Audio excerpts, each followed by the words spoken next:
Um recurso extraordinário que deve ser julgado pelos ministros na sessão plenária desta tarde no Supremo é sobre a possibilidade ou não do abatimento de dívidas tributárias de pequeno valor. Uma servidora do governo do Distrito Federal quer receber diferenças de pagamento relativas ao 13º salário. No caso em debate, o governo do Distrito Federal tenta reduzir a dívida tributária de uma professora, abatendo mais de R$4.000 que teria de pagar a ela referentes à diferença de 13º salário.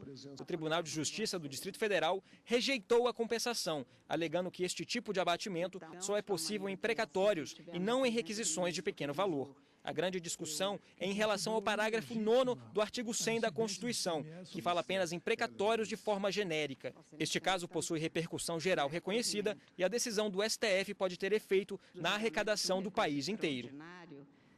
E aqui no estúdio está a consultora jurídica da TV Justiça, Gisele Reis, que vai explicar para a gente os processos da pauta de hoje no plenário do Supremo Tribunal Federal.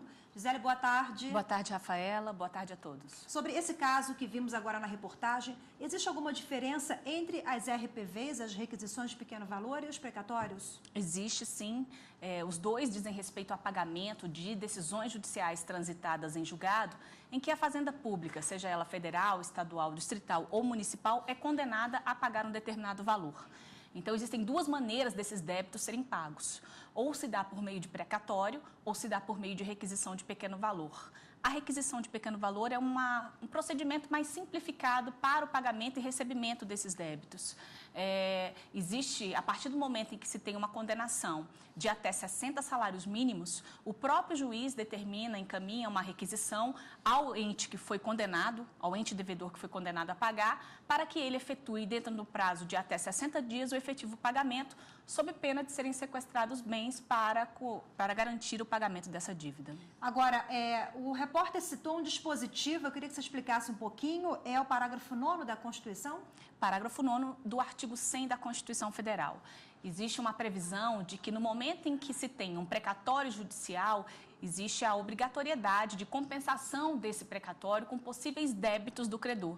O que significa? É como se fosse um acerto de contas. De um lado, eu tenho uma pessoa que deve e ele também é credor. Então, assim, se a Fazenda Pública foi condenada a pagar um determinado valor para um cidadão e esse cidadão tem débitos com essa Fazenda Pública, faz-se, então, a compensação desses débitos e créditos para verificar se existe algum saldo remanescente a pagar ou se aquela dívida efetivamente acaba sendo compensada, quitada com esse abatimento.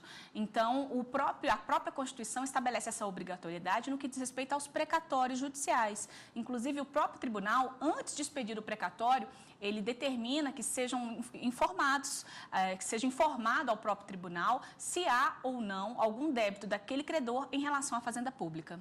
Ok, Gisele. E candidatos nomeados e empossados em cargos públicos por força de uma decisão judicial, eles têm ou não direito a receber pelos dias em que esperaram por essa decisão? Bom, a União acha que não e entrou com recurso contra entendimento do Tribunal Regional Federal da Primeira Região. O caso vai ser analisado pelo STF. O caso é de repercussão geral reconhecida. Aprovados em concurso e nomeados apenas por força de decisão judicial, os candidatos querem ser indenizados. Pelo tempo que aguardaram a nomeação, segundo o Tribunal Regional Federal da Primeira Região, os candidatos devem receber indenização por danos materiais referentes à demora para serem nomeados. O valor deve equivaler ao período de serviço como se tivessem trabalhado de fato. A União entrou com recurso alegando que os candidatos só podem receber se trabalharem, porque, caso contrário, haveria enriquecimento sem causa. O relator do caso, o ministro Marco Aurélio, informou que o recurso deve interferir em diversas outras situações parecidas.